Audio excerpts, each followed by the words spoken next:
Okay, so a couple of the points I'll be going through today is when students complete their placement, what your placement requirements are, the placement management system, which is called Sonia, how to find a placement, the resources available to you for placement, volunteering, placement contact information, and then we'll have questions at the end. So if anyone has any questions, I ask you to hold it to the very end, because I'm sure a lot of it will be answered as we go through the session. So firstly, when do you do a placement? This will vary depending on the course, and I'll also add that all of this information is outlined in Sonia, specific to your course, but we've just got it summarised here.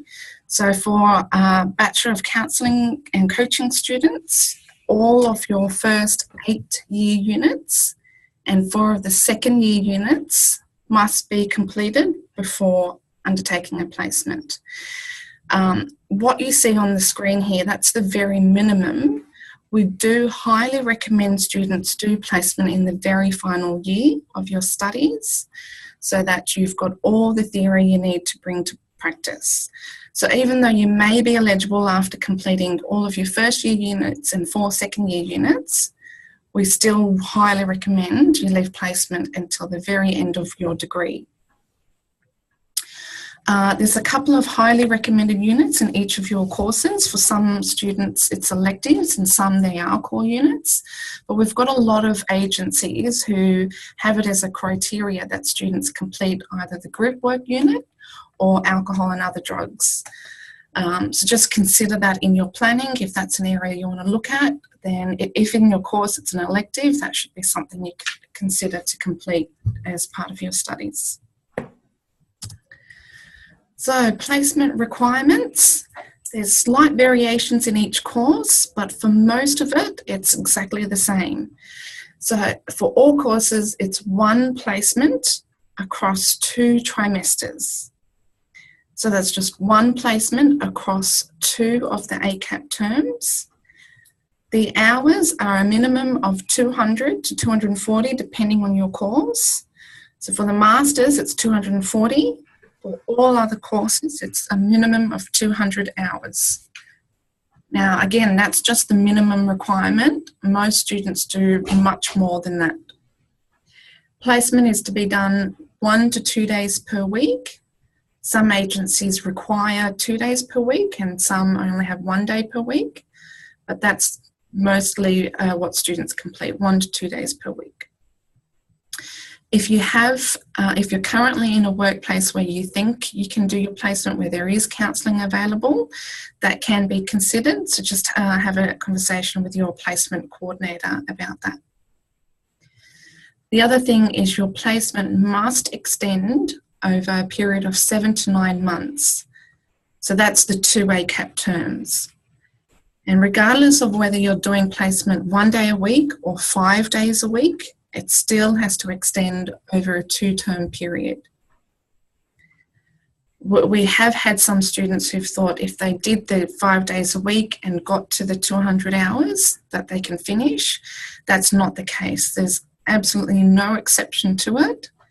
It must be undertaken across a period of 2 terms. As part of your placement for the counselling courses, it includes a minimum requirement between 40 to 80 hours of counselling. This applies to all courses except for the Bachelor of Applied Social Science. In that course, students are not to be counselling whilst on placement because you haven't received the specific counselling training to provide counselling as part of your placement. So BAPS-OXI students, there's no counselling requirement. All other courses, depending on your course, it's either 40 to 80 hours of counselling. So that works out usually to be about, for the 40-hour requirement, 1 client per week, at least at the very minimum throughout your placement. And for the master's student, 80 hours of counselling requirement, that's a minimum of 2 counselling clients per week. So the next thing is for all students, there are 2 placement and supervision units as part of your course. They must be undertaken alongside your placement. So at the very end of your degree, in each course, there's a placement and supervision unit. For some, it's called work integrated 1 and 2. For other courses, it's counselling, placement and supervision 1 and 2. But for all courses, there are 2 units. These units provide you with clinical supervision regarding your practice on placement. So it's important you're doing your placement consecutively whilst enrolled in both these units. And your placement should commence 1 to 2 weeks before commencement of term. This allows you to settle into the agency, to go through their induction, orientation, etc., before you start supervision. In supervision, you're graded on your clinical practice, on your case conceptualisation, and that's why it's really important that you're on placement consecutively whilst enrolled in these units. Students cannot enrol into these units without a placement, so the system won't let you enrol until you have a placement registered and insured with ACAP. What can't you do for placement? So for counselling students, any Lifeline or similar phone-based services do not meet the placement requirements. Any placements working with under 18s, there are some exceptions in approved high schools that we have. Most of them are in Melbourne. We've made a couple of exceptions for that, but the general rule is no placements working with under 18s. The reason for that is working with adolescents, with children, it's a very high risk nature of work, and as this is your first placement for the very first time working with clients, we do not allow working with under 18s. Any agencies that do not allow counselling, now I know that can sound odd, but we have had some students who even though they will be using their counselling skills, the agency is adamant that it's not referred to as counselling. So if the clients don't know that they're there for counselling, it doesn't meet the requirements. The other thing is any work with clients who have severe mental health conditions, for example, borderline personality disorders, that also doesn't meet the requirements. Any work with couples or family counselling is also not allowed. You can do family counselling one-on-one and counselling with one member of the couple one-on-one on relationship counselling, but not both people at the same time or both parents at the same time. So it's always one-on-one work only. And then, of course, any placements that are shorter than 2 terms, we've got some very rare exceptions to that for any students who've received advanced standing or anything along those lines. But for most placements, there must be 2 terms in duration. Going on to Sonia Online. So Sonia Online is the placement management system for all students. Students have access to Sonia, agencies are using Sonia, and your ACAP clinical supervisors will be using Sonia also.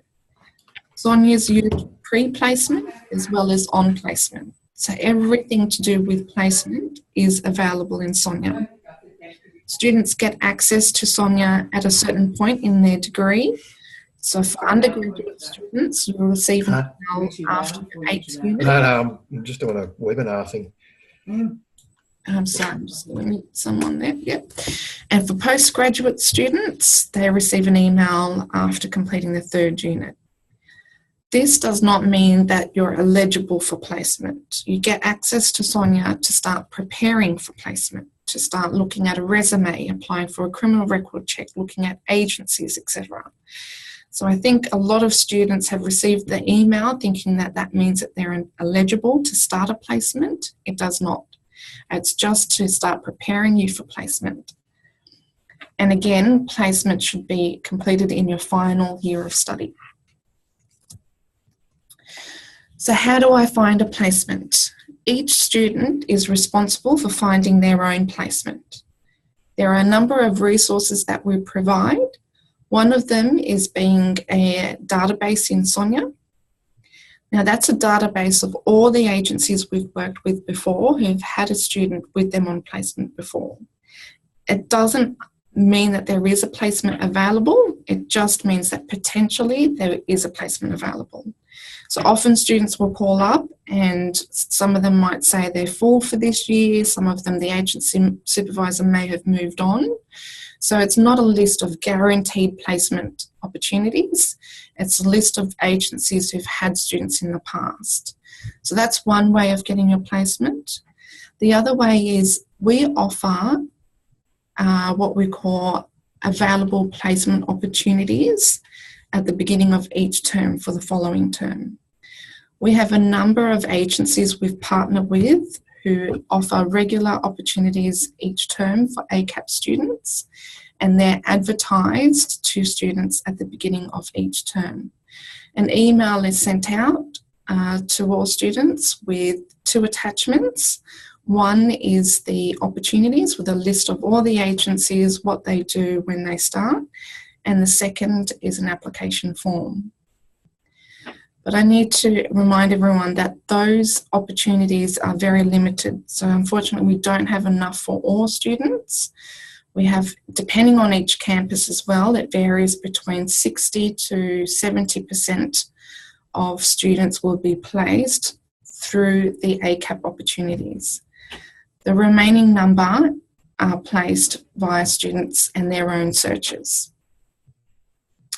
The other important thing is that it can take up to 6 months to secure a placement. There's a lot that goes into preparing for a placement, so make sure you give yourself plenty of time to prepare in advance.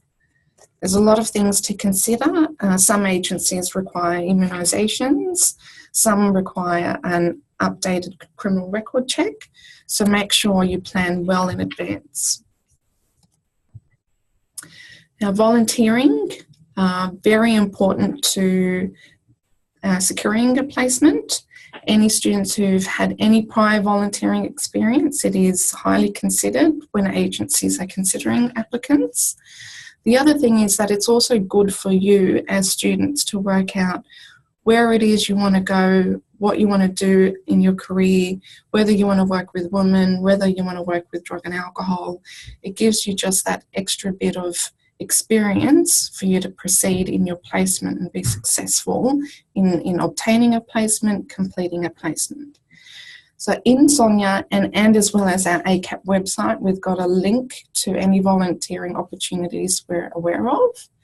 Any of those opportunities, we've already broached those agencies for a counselling placement, and if it doesn't meet the requirements, we advertise it as a volunteering opportunity.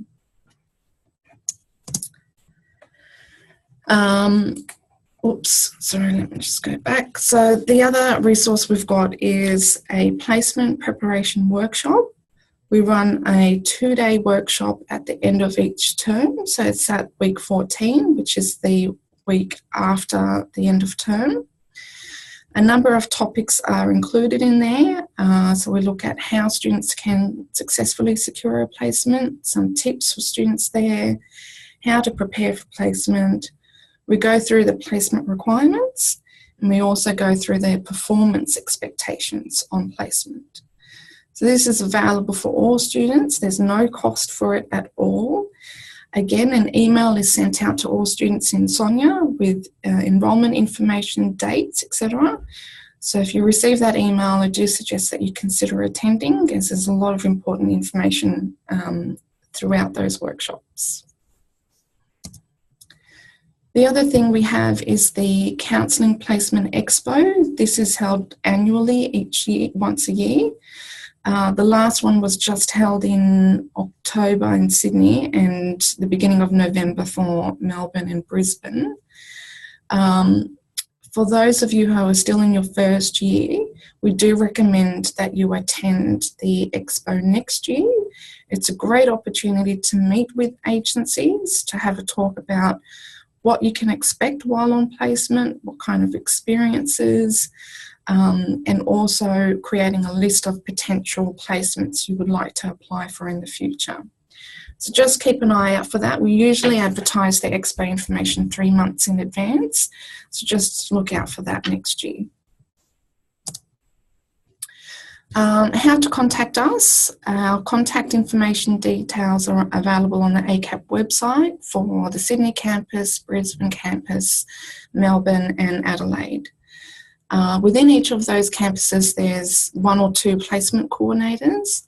Each of those are assigned to students depending on your state, and they will be working with you throughout the duration of your search for placement and while you are on placement. Now, before I get to questions, I do want to show you Sonia. So this is the Sonia homepage. Once you log in, this is what you see. There's just a couple of information here, some user guides. Going over to the placements tab here, and a lot of students miss this little button here called details. So clicking on that details button will give you a step-by-step outline of everything you need to know for placement.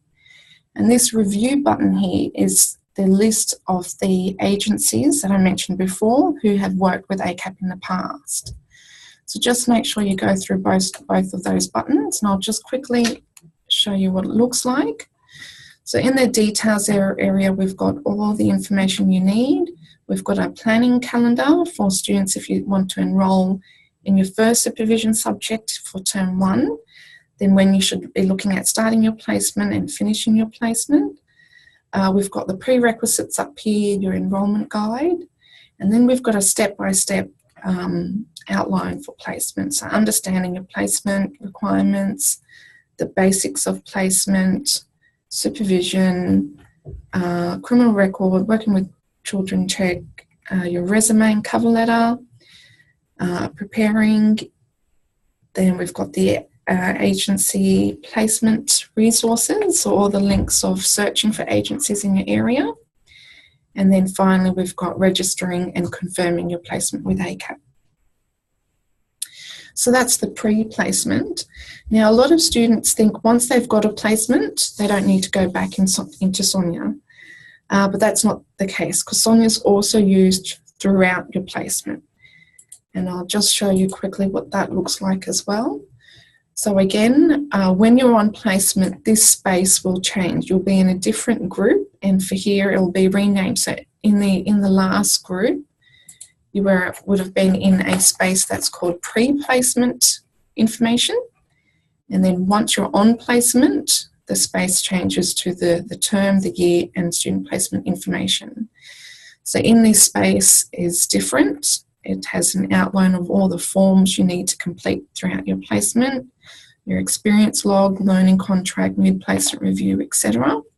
When it's due, how to complete it, who needs to fill it out, etc. All the information is in there. And then in the forms tab are the actual forms itself. So the learning contract, the mid-placement review, all the forms you need to complete throughout your placement. So basically everything you need to know pre-placement and while on placement is available in Sonia. So now I'll open it up to questions.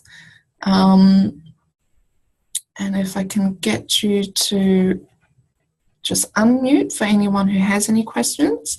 For anyone who doesn't have a microphone, you're welcome to type in the chat area. Hello. Yep, Gregory. Yes, hi. I just saw on one of your earlier slides there was a reference to insurance. Can you just tell us a little bit about that? Yep, so all students are covered by ACAP while on placement under our insurance, and you're also ACAP supervised. Okay, thanks. No problems. Christine? Yep. Can I ask a question? I'm receiving some conflicting information about when we're actually able to apply for placements and do them. I went onto the Sonia website, watched a video, and it sounded to me like I really needed to make sure that I had was doing the placement in my final year. But I'm getting emails from Rosemary Parker, who is saying that I'm actually eligible to apply for them as of next year. I've done the first year units, and there's 5 in the graduate diploma. It says 6, but I don't really understand that. There seems to be 5 plus 1 elective, which I've done. Mm-hmm. And she said that with that, I should be starting to apply for placements in 2018. But now what I'm getting from you is that I should be waiting until I've done all my other units and then do it in 2019. Yeah, I think it depends on whether you study part-time or full-time. For full-time students, if you've done all 6 already, then, for example, if in term 1 you did another 3 and then in term 2 you did another 3, then you're up to 12. So you would be eligible for placement next year. Now, that's what I was saying earlier, and I'll go back to the slide at the beginning there. For graduate diploma students, you are eligible to undertake a placement after all first 6-year units have been completed. Is that with the one? Before you go on, that's 6. There are 5 core units and one of the electives. Is that what the 6 are? Yeah, that's the 6, yeah. Okay. In the graduate diploma, there's only 2 years in your degree. So after all first 6 year subjects, 6 first year units, then you are eligible, and that does include the elective. But if you're studying at a full-time capacity, then you only actually have 1 year left to complete. So you would be doing a placement next year. But I'm actually part-time, so does that mean that I can't apply next year? I have to wait till 2019? How many units do you normally do? Is it 1 a term or 2 a term? The full-time load is 2 a term, and I'm doing 1 per term, and that's the half part-time load. Yeah. I would recommend leaving it until the end of next year or early 2019, but it's up to you because you are eligible at this stage to apply for next year.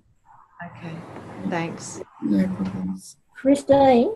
Yep. You said earlier, had on the slide earlier on and said about not doing placements for places like organisations like Lifeline. What about GriefLine? Because I was told that GriefLine, you can get a placement. At GriefLine, I think they do have a face-to-face service, and even in Lifeline there is a face-to-face service, so it's only any telephone-based placements which wouldn't meet the requirements. Okay, thank you.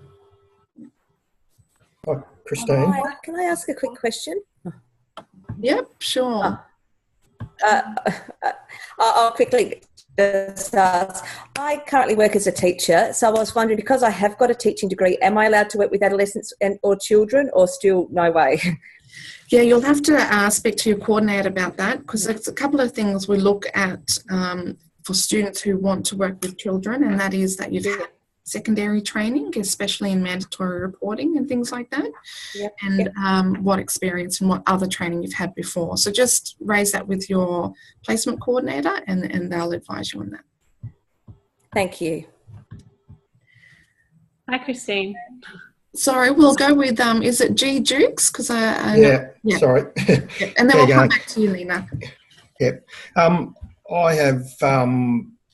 will have completed all my first 2-year units, bar 1, at the start of next year. So when should I be sort of looking at placement getting organised? At the beginning of the year?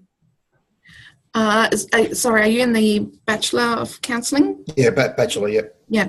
So you're saying by the beginning of next year you would have completed all of your first and second year units? First and second, except one. I think it's grief and loss or something. I can't remember which one it is. Which I've enrolled in for term 1 next year. Yeah, right. So I would suggest, starting the process in term 1 next year, and then planning when you want to do your placement supervision units. So if it works for you in your sequence and the remaining units you have left, do it in term 2 and term 3 next year, or term 3 and term 1 next year. Then you've got a plan, and then you can proceed in that way. Okay, so I would do the supervision units, say term 2 or something. Would that be all right? Yeah, but if you start in term 2, then term 1 would be the time when you're applying for placements and making inquiries. Yeah, okay, yep. Okay. And I'm actually from Ballarat in central Victoria, so I can approach people around where I live. Yep. Organisations around where I live. Yep, that's fine. And you can work with Rosemary and Tanya. They're the 2 coordinators on the Melbourne campus for that. Some agencies we've got relationships with already, and they would know that. So just check with them first. Yeah. And if not, then they'll work with you to make those inquiries and make sure that it meets requirements. Okay. Yep. Thank you. Lena, is it? Yeah. So I'm enrolled in the Bachelor of Counselling and Coaching. So does that mean I need to get 2 placements with 125 hours for counselling and 125 hours for coaching? No, that's a great question, actually. No. So the Bachelor of Counselling and Coaching is also a PACFA accredited course, just like the Bachelor of Counselling. It's also ICF, International Coaching Federation accredited. Now, the coaching accreditation requirements do not require students to undertake a placement as part of their training. Okay. Therefore, in your course, you only do 1 placement, counselling placement, just like the Bachelor of Counselling students, one placement across the 2 terms. The only difference for coaching students is in your 2nd term of placement, the supervision unit, there is 6 hours of master's coaching provided, and that's part of the ICF accreditation requirements. And part of that is also looking at the difference between counselling and coaching. For example, what would you have done differently with that client if you were coaching them, etc. So there's a little bit of a difference in the academic component, but not in the practical component. Okay, great. Thank you. You're welcome. Right, anyone else? Lisa, can you hear me? Yep. I'm up the top. Yep, go ahead. I can hear you. Yep. Hello, I'm enrolled in the Graduate Diploma of Counselling, and I've completed at the end of term 3, I've done 6 subjects, and I'm also doing summer school. I've actually been offered a position already at a private school on the South Coast to do my counselling placement with a psychologist counsellor at a high school. Mm-hmm. I've previously worked as a nurse and a midwife, so I'm very familiar with mandatory reporting. Okay, yeah. So just similar to the other student, check with your placement coordinator, because we need to make sure certain structures are in place if any students to be placed working with under 18s. So just have a conversation with him, and all of these exceptions need to be approved even at higher than my level. So just take that information to him, provide him with what training you have had, what experience you have had, and that will go up for approval.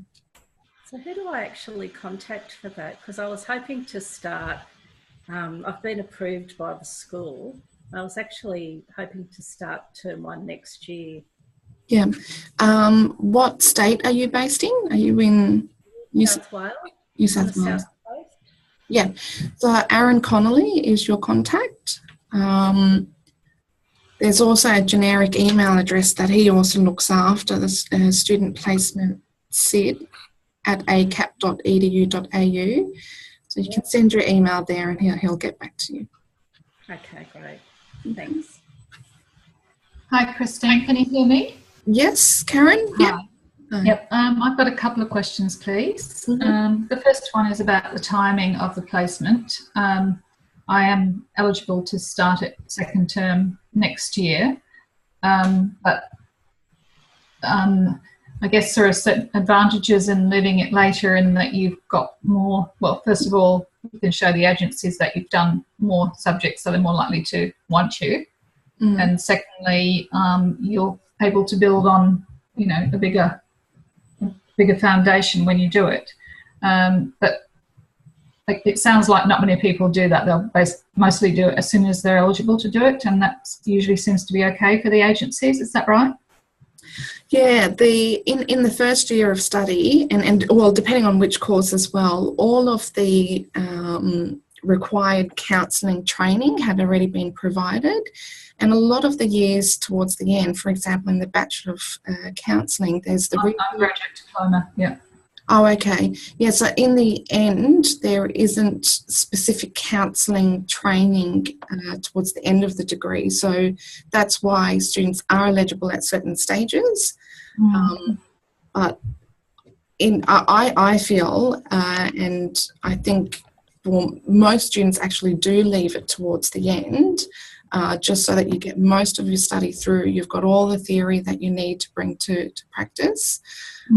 But for those who are eager and feel ready and met the minimum requirements, then you can make that decision to start earlier. Right. Okay, thanks. And the second question is about volunteering. Just when you're approaching an agency, this is one of the ones that's not on your list. How would you frame that?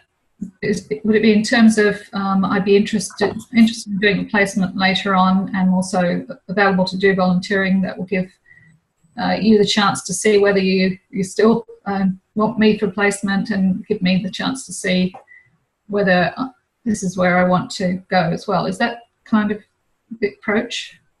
Yeah, I think not in those words, obviously, but how do they see the volunteering fitting in with the placement?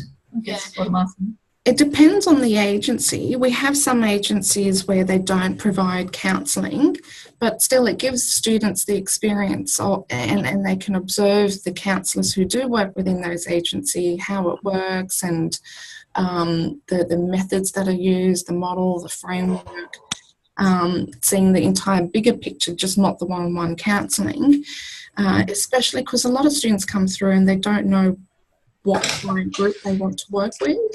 So volunteering, especially in a community centre or any type of agency like that, you get an idea on what client group you want to work with, and so that gives you, for your own benefits, just more of an in-depth view on that. But then also when applying for placements, if you have had some experience on your resume, it is considered by agencies if they see that you've had some type of experience before. I can appreciate some students are also working, or they have children and the commitment just isn't there. That's also fine, because agencies do understand most students who come through don't have any experience. They're here to study, to then start work and get that experience. So I'm not saying that in order to obtain a placement you need to have volunteering. It's just if you've got the space to commit to it, then it is highly suggested that you do it. But if you can, I don't see it as an issue. Yeah, I'm keen to do it. I'm just not clear about how I would talk about it when I'm approaching the agency, talk about the volunteering in relation to the placement. Because if I was picking a place where I would ideally like to do a placement later, if it all turns out, then... Yep. Oh, right. So I see what you're saying. Yeah. We do have scripts in agencies, in Sonia, just for calling agencies. So if you want to open that up, and it will just guide you on the questions to ask. But basically, it's you just introduce yourself. You say you're a student. You have a placement to complete as part of your degree, and at the moment you're interested in doing some volunteering. With the view, if it is an agency where you would like to do your placement, then you can add with the view of undertaking my placement there. And they can say, oh, that's great. Yes, there is opportunities. And then you can go into, as part of my placement, I have a minimum of 40 hours one-to-one. And so the script's all there. Download it have a read through it. Sure. One last thing on that, if it's okay. Mm-hmm.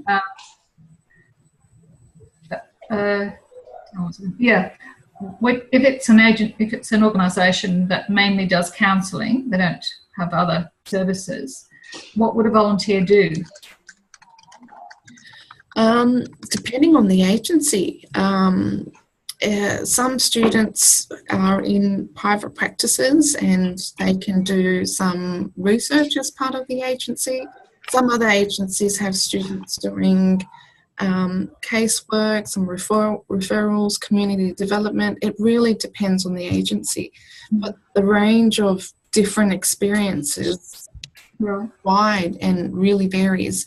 So that's all part of the questions you ask when you're making these inquiries. And quite often they'd let you observe counselling, would they? Yep. At the beginning of your placement, most of you will be observing only, and that's why we say to start 1 to 2 weeks before. And then in volunteering, depending on the agency, some of them are happy for students to only observe. And in some agencies, they're happy to students, as part of volunteering, to provide counselling as well. Okay. All right. Thanks, Christine. That's clarified a few things. Thanks. Yep, you're welcome. Christine? Yep. What happens if your placement, you either have to move, or something happens with the agency and your placement's interrupted? That rarely happens I suppose for students who are planning a move and know that they're moving at some point. We would suggest to wait until after you move to do a placement. But if it happens during, depending where you're up to, if you've completed the first unit, then we can sign that off and it's done, and you only have your second half of the placement to complete, and then we can look at doing a new placement. So that's why earlier in one of those slides it says in very rare exceptions a one-term placement is fine. So for students where there is a move, or if there is a health condition, then those things are fine, we can work around it. But just for wherever you can, plan to do the entire placement across 2 terms. It's much easier to get in one agency and have everything done within the same agency. Okay, thank you. Okay.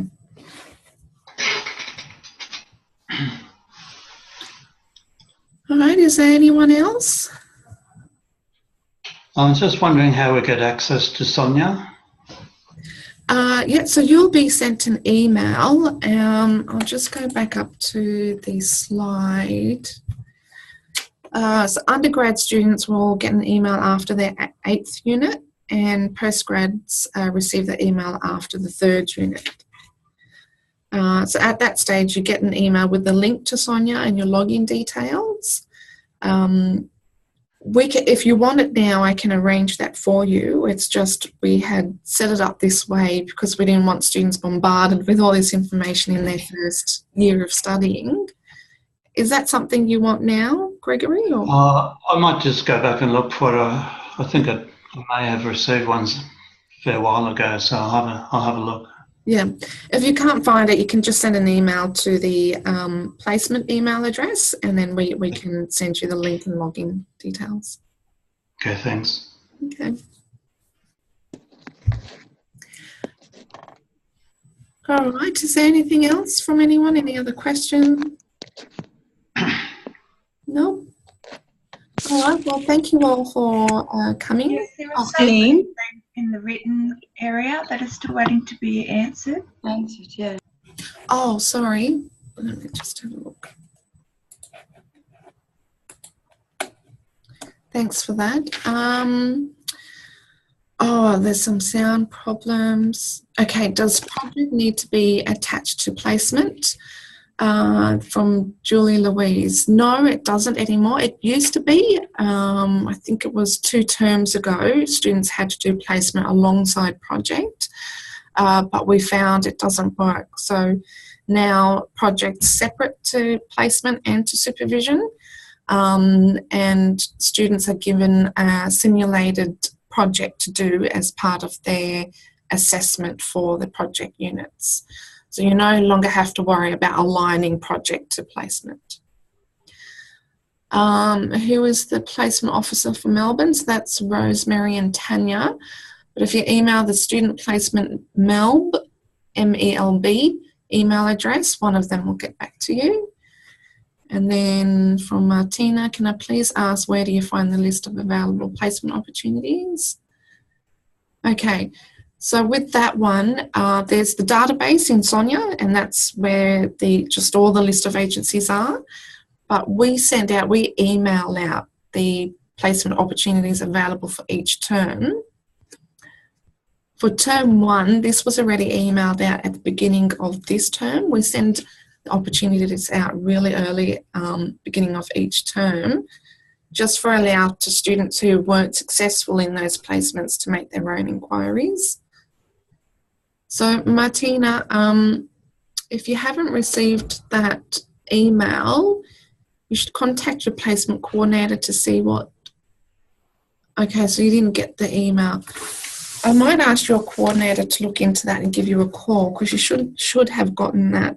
We normally send it out at week 2 or 3 at the beginning of each term for the following term. Martina, can I just get you to add your student number to the chat, and then I can make sure someone gets back to you on that.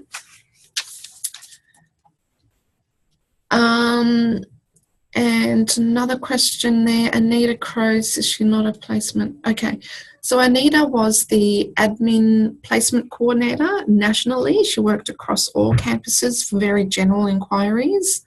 She's actually left ACAP, but we do have a new replacement. Her name's Danielle Colton. She's not the placement coordinator though, who's assigned to each student. She's just a general admin. She processes all the paperwork and she works across all campuses.